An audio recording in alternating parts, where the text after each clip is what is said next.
और अरविंद केजरीवाल जो आज कलयुग के अर्जुन है, जो शिक्षा क्रांति के अर्जुन है, जो ईमानदारी के अर्जुन है, जो इस देश के अंदर संघर्षों के अर्जुन है, वो अर्जुन एक दिन धृतराष्ट्र दुर्योधन को हराकर जेल से बाहर जरूर निकलेगी। सरकार युवा विरोधी है, ये सरकार किसान विरोधी है, ये सरकार दलित विरोधी है, ये सरकार पहलवान विरोधी है। पूरे देश के लोगों ने देखा किसी दिल्ली के सड़क पर इस देश के किसानों को कुचला गया, उनके बॉडी पर उनके ट्रैक्टर चलाया गया, गोली चलाया गया, पहलवानों को पीटा गया, मणिपुर की महिलाओं को नग्न करके दौड़ाया गया।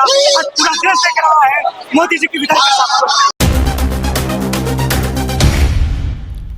देश की सच्चाई सच छुपने नहीं देंगे। पार्टी के जितने भी नेता है, मंत्री है, वही क्यों है सब दिल्ली शराब नीति मामले में पकड़े जा रहे हैं? खौफ जमीन खिसकने का जा रहा है। इनको लग रहा है हमारा वजूद संकट में है। ये जो इलेक्शन है आम आदमी के लिए नहीं है, अपने आप को बचाने के लिए मोदी सरकार। ये मशाल जुलूस कहाँ से शुरू हुआ, कहाँ तक जाएगा? ये 8 गलती के बाहर से शुरू हुआ है, आगे तक जाएगा, तक जीटीबी नगर तक। क्या चाहते हैं, क्या लगता है कि दिल्ली के मुख्यमंत्री अरविंद केजरीवाल की गिरफ्तारी के बाद जो है जिस तरह से अभी माहौल बन रहा है, क्या लगता है लोकसभा चुनाव 2024 में इसका असर कितना पड़ेगा? देखिए, हम ये कहना चाहते हैं कि अरविंद केजरीवाल जी की जेल की जंजीर और मोदी जी के अहंकार को हिंदुस्तान की जनता अपने वोट की चोट से तोड़ेगी। एक दिल्ली के मुख्यमंत्री जिन्होंने पूरे देश में राष्ट्रपति हो या चपरासी की संतान सबको शिक्षा एक समान, इस अवधारणा को धरती पर प्रतिपादित किया और आपने ऐसे शिक्षा क्रांति के नायक को जेल में डाल दिया। आज पूरा देश के लोग जानना चाहते हैं कि अरविंद केजरीवाल की क्या यही गलती है जिन्होंने घर घर शिक्षा पहुंचाया, घर घर स्वास्थ्य पहुंचाया, घर घर ईमानदार राजनीति की अलग जगाया? क्या इसी गलती के लिए आपने उनको जेल में डाल दिया है? निश्चित तौर पर पूरे देश के लोगों के अंदर आक्रोश है, छात्रों नौजवानों के अंदर आक्रोश है और इसी आक्रोश का परिणाम है ये मशाल मार्च। तो क्या लगता है, इससे पहले आप जो 6 महीने जेल में बंद रहे संजय सिंह, वो भी जेल से बाहर आ चुके हैं, उनके पे जो आरोप जो लगे थे वो सिद्ध नहीं हुए और वो बाहर आ गए हैं। तो क्या लगता है अरविंद केजरीवाल जो है दिल्ली के मुख्यमंत्री, वो भी निश्चित तौर पर ईमानदारी की जीत होगी, सच्चाई की जीत होगी, संघर्ष की जीत होगी। और अरविंद केजरीवाल जो आज कलयुग के अर्जुन है, जो शिक्षा क्रांति के अर्जुन है, जो ईमानदारी के अर्जुन है, जो इस देश के अंदर संघर्षों के अर्जुन है, वो अर्जुन एक दिन धृतराष्ट्र दुर्योधन को हराकर जेल से बाहर जरूर निकलेगा। लेकिन दिल्ली के मुख्यमंत्री अरविंद केजरीवाल पे बहुत बड़ा आरोप लगा है, वो आरोप कैसे, वो दाग कैसे धुलेगा, साफ कैसे करेंगे? वो ईडी का आरोप नहीं, वो भाजपा का आरोप है। वो ईडी का और सीबीआई का आरोप नहीं, मोदी जी और शाह का आरोप है, वो मोडानी का आरोप है। जिस तरह से संसद में खड़ा होकर के संजय सिंह जी ने मोदी और अडानी के रिश्तों को पर्दाफाश किया इस देश के लोगों के सामने, इसके कारण पूरी तरह से कैंसिल।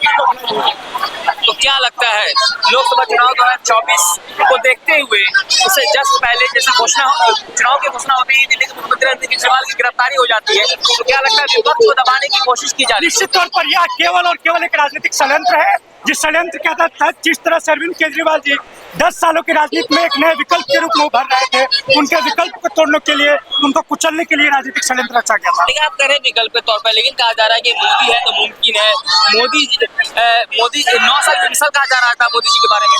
मोदी है तो मुमकिन है, अमीर और अमीर बनेगा, गरीब और गरीब बनेगा।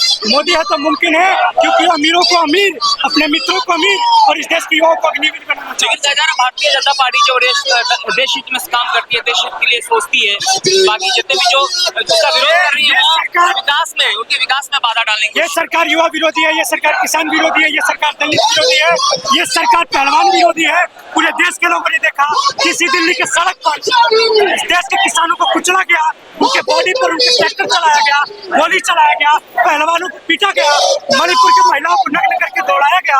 आज पूरा देश देख रहा है मोदी जी की विदाई के साथ। क्या लगता है कि चुनाव से पहले ही कांग्रेस पार्टी के अकाउंट को भी फ्रीज कर दिया जाता है, तो क्या लगता है कि भाजपा सरकार जो है खौफ खाई हुई है लोकसभा चुनाव 2024 को लेकर के? विपक्ष को खत्म करने की साजिश है। लेकिन नारा तो दिया जाता है अब की बार 400 के पार, अब की बार 400 पार नहीं, अब की बार गई है सरकार। इस देश के युवा कह रहे हैं कि बहुत हुई महंगाई की मार, अब की बार भाई मोदी सरकार। लेकिन 2014 में उन्होंने नारा दिया था बहुत हो गई महंगाई की मार, अब की बार मोदी सरकार। इसलिए तो कह रहे हैं कि कितनी महंगाई है, 400 का सिलेंडर 1000 का है, 60 रुपए की डीजल पेट्रोल आज 100 रुपए के बिक रहा है।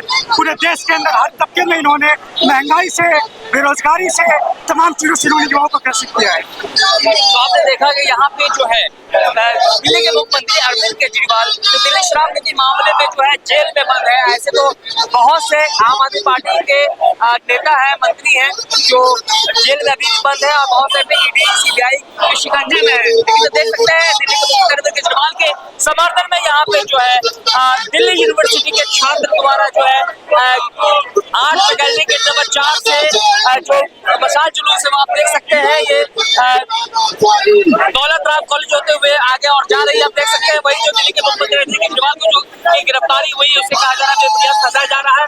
मोदी गवर्नमेंट यानी एनडीए सरकार जो है डरी हुई है लोकसभा चुनाव 2024 में। ये खौफ के कारण जो है ईडी सीबीआई को आगे करती है और जो विपक्ष को दबाने की कोशिश की जा रही है, क्योंकि चुनाव से पहले ही कांग्रेस पार्टी के अकाउंट को भी फ्रीज कर दिया जाता है कि ताकि वो प्रचार प्रसार न कर सके। इन सभी मुद्दों पर आपके हमें जरूर बताने मिलेगी। नमस्कार, जय हिंद, जय भारत।